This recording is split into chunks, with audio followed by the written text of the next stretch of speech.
tanlashingiz oson bo'lishi uchun keling ularning farqlarini tushuntirib beraman. Ya'ni light, classic va premium. Hududimizda chang va kirlarni hisobga oladigan bo'lsak, uchala poligimizda ham chang kirga chidamliroq bo'ladi, ya'ni tozalashga oson.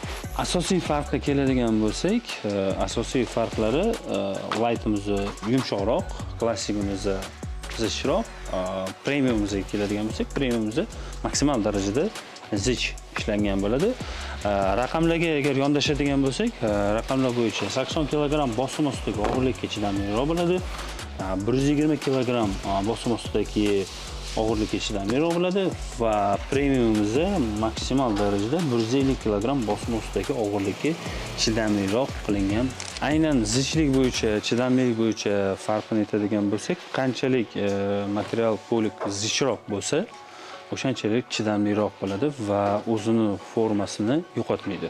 Ya'ni light segmentimizda bu yumshoqroq, class segmentimizda bu ikkala polikning o'rtasidagi narxni va muvozanatni, sifatini muvozanatini saqlab turadi. Ya'ni oddiyroq aytganda zolotaya serjedinka.